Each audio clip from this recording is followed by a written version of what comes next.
We've already gone home. Bit of traffic, guys. Cheers, boys. How's it going? Thanks.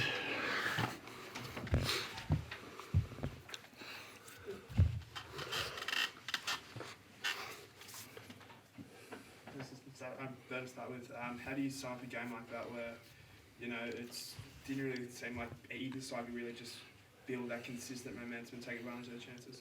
Yeah, it was a tough game. They didn't give up. They were in there the whole time. So it was we dominated and like they're always there. We had 2 tries that were disallowed. We didn't execute probably at 100%. So we didn't get the score margin to sort of break the game up. It was always tight. So, but I'll get to say that they were a good team, Waratahs.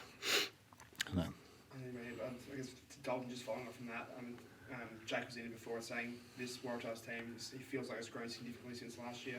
You know, he played in the quarters, played a couple of times last year. Did you get that sense that this side has really improved since the last time you met in Auckland?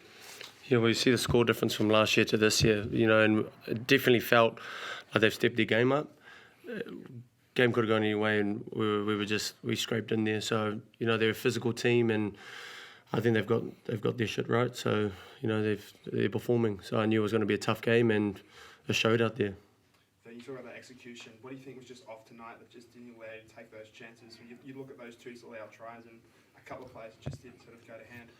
Yeah, if we look at that, there was we dominated in that third quarter. The start of the second half. I defended really well at the end of the first half, and then started strongly in the second half, and probably didn't get as many points as we would like to have there from that domination.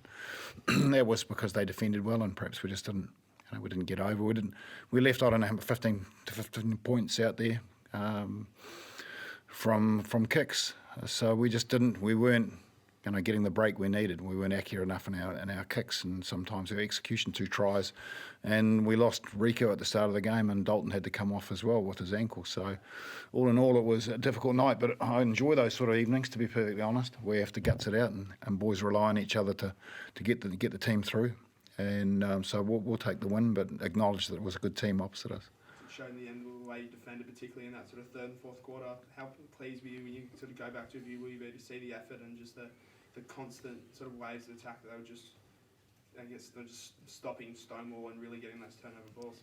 Yeah, well, that was good because we adapted. Because at the start of the game, we gave away 3 consecutive penalties at one stage, which meant we were making it hard for ourselves for giving up field position and offering them the ball. And I thought in the second half we were much more disciplined. There was an adjustment made by the team there, which was important, which kept us in the game.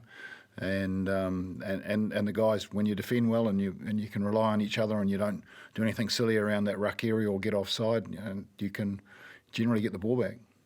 On the kicking, Stevens is a struggle to start the year. Was there any thoughts of just changing that up when, particularly some of those penalties before going wayward? Yeah, Steve's got this is the start of the season, and he's he had. You'd have to say he wasn't getting them over as he would have liked to have, but he's a professional and he's working on that, and he'll put some work in this week, and I know he'll be able to nail it. He'll come through, and so giving him that opportunity I was pleased with the fact that he wanted to keep kicking. He wanted to find a way. I guess, you mentioned Rico. How's he? It was a real sort of ugly collision when he's trying to get back in the line and stumbles like that. Yeah, no, he said he was fine. They said he just stood up and then cleared fairly quickly, so it'll go through a due process. He's uncoordinated, so he tripped up over his feet. Dalton ankle, how's that holding up? Is this the situation? Yeah, I just rolled it a little bit, but for me to continue on, I know that I could, so I think it's just a case of icing it up and just getting my recovery in. Next week, Crusaders. What does that rivalry mean to you, that Auckland-Canterbury rivalry? And I guess you look at a Crusaders team 0-4, does that make them even more dangerous potentially than last year's? Well, let's just put it this way: I've played them, a lot of times, and I've only won once. And I know the record's 19-1 against them. So I don't care if they're 0-4, or they're 4-0. At the end of the day, to get a look at the Crusaders and get a W over them that will mean a lot. So nothing changes to the mindset going into against Crusaders. We want to throw everything at them. Yes, mate. That's all I had. Thanks Sweet. very much. Good stuff. Cheers, mate. Awesome. Easy. Safe travels back. Yeah, cheers, mate. Cheers, mate. Thanks very much, guys. Campbell's having unplugging.